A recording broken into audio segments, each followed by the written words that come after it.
Nous plongeons aujourd'hui dans le mécanisme du pli en quatre. C'est ce moment où, pour ne pas être abandonné, on décide de s'annuler pour devenir ce que l'autre attend. Patrick est adulte. Il est un homme qui semble avoir tout sous contrôle. De loin, on pourrait croire qu'il est évitant, car il est hyper occupé. Toujours dans ses dossiers, parfois distants. Mais écoutez bien la nuance. L'évitant s'éloigne parce qu'il a peur de l'intimité et veut protéger son indépendance. Patrick, lui, il travaille comme un forcené parce qu'il a peur de perdre l'autre. Sa distance n'est pas un désintérêt, mais c'est une stratégie de valeur. Dans son esprit, le petit garçon qui n'était vu que lorsqu'il était le premier de la classe survit encore. Patrick pense ceci. Si je ne suis pas le pilier financier, si je ne règle pas tous les problèmes logistiques de ma femme et de ma famille, cela veut dire que je n'ai plus de valeur. Et si je n'ai plus de valeur, elle va s'ennuyer et me quitter. Alors il se plie en quatre par l'action. Son pli à lui, c'est la surresponsabilisation. Il ne fuit pas la relation, mais il essaie de l'acheter par son utilité.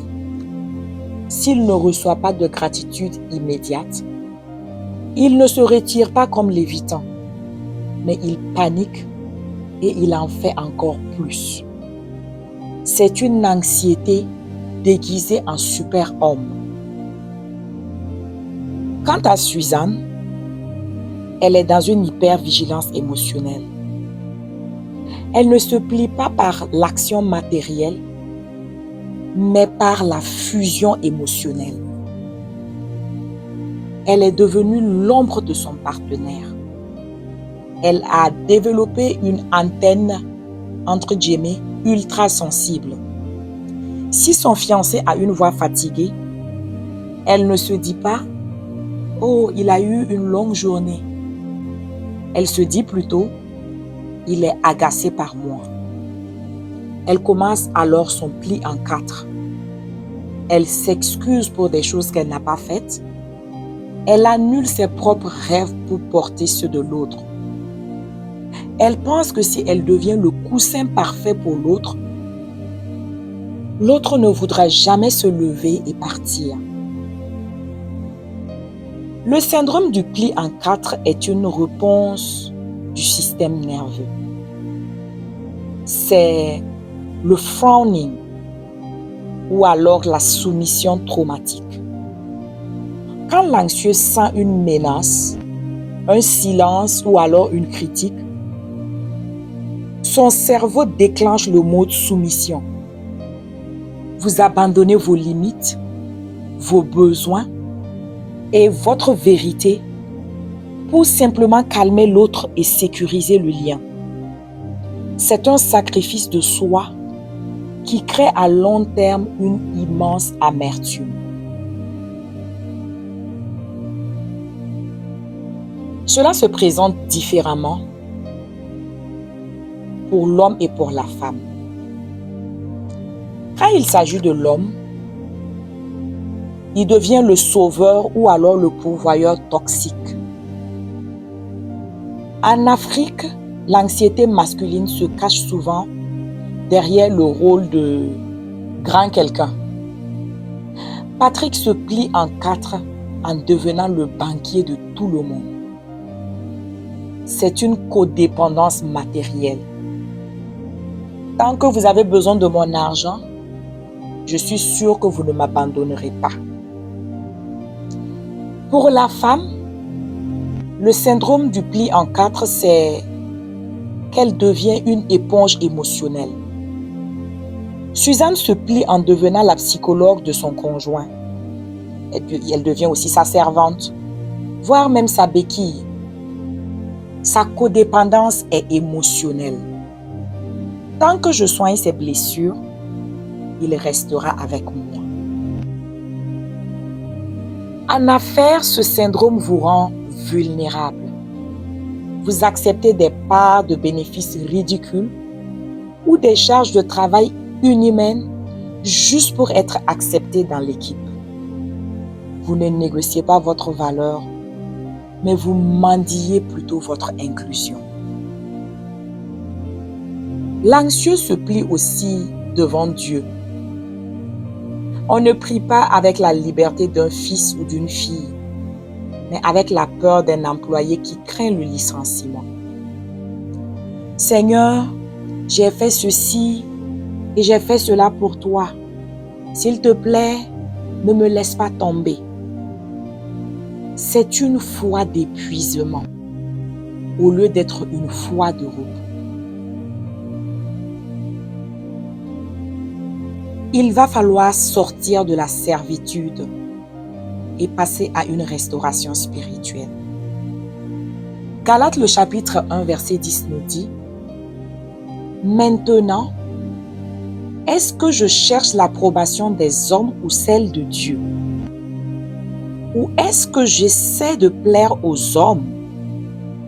Si j'essayais encore de plaire aux hommes, je ne serais pas un serviteur de Christ, mais un esclave de l'opinion humaine. Ceci est Paul qui s'adresse au peuple de Galate, mentionnant bien que quand nous cherchons l'approbation des hommes, nous vivons en réalité dans un esclavage de l'opinion des autres. Alors nous allons maintenant prier. Je vous invite à répéter après moi la première partie de cette prière. Seigneur Jésus, je reconnais aujourd'hui que j'ai fait de l'approbation des autres mon idole. Je confesse que je me suis plié en 4 jusqu'à me briser le cœur. Je renonce aujourd'hui à croire que je dois être indispensable pour être aimé. Je parle au Patrick et à la Suzanne en moi. Tu as le droit d'exister même sans rien faire. Je refuse aujourd'hui la peur de l'abandon. Et je saisis ma dignité en Christ. Je ne suis plus un esclave du plaire, mais je suis un enfant de Dieu debout. Au nom de Jésus-Christ, Amen. Alors, je vais maintenant prier pour clore notre épisode d'aujourd'hui du jour 2. Excellent Père de grâce, je prie pour ceux qui sont épuisés de porter des masques. Je brise maintenant le joug de la surresponsabilisation. Je parle à cet homme qui pense qu'il doit acheter l'amour par sa réussite. Seigneur, montre-lui qu'il est aimé dans sa vulnérabilité. Je prie aussi pour cette femme qui s'efface par peur du conflit. Donne-lui une voix ferme et une identité restaurée. Je décrète au nom de Jésus-Christ la fin du syndrome du pli en 4 dans vos vies. Que la paix de Dieu, qui ne dépend pas de vos performances, garde vos cœurs. Soyez libérés de la tyrannie du quand dira-t-on. Marchez la tête haute, car votre valeur a été payée au prix du sang de Jésus-Christ. C'est dans le nom précieux de Jésus que nous avons ainsi prié. Amen.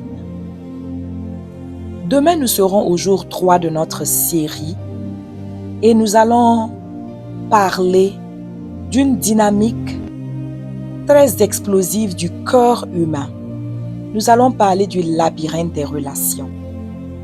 Et nous verrons pourquoi l'anxieux et l'évitant sont comme magnétiquement attirés l'un vers l'autre et comment sortir de ce cycle infernal. Alors je vous dis à demain. D'ici là, prenez bien soin de vous. Si vous avez aimé cette vidéo, mettez un pouce. Dites-nous en commentaire comment vous l'avez aimé et aussi partagez cette vidéo à quelqu'un à qui elle pourra faire du bien. N'oubliez pas de cliquer sur la cloche de notification parce que c'est comme ça que vous recevrez une notification dès que nous allons partager une nouvelle vidéo. À très bientôt. Je suis Carole Sanogo, votre coach certifié en santé mentale chez Rubis Coaching.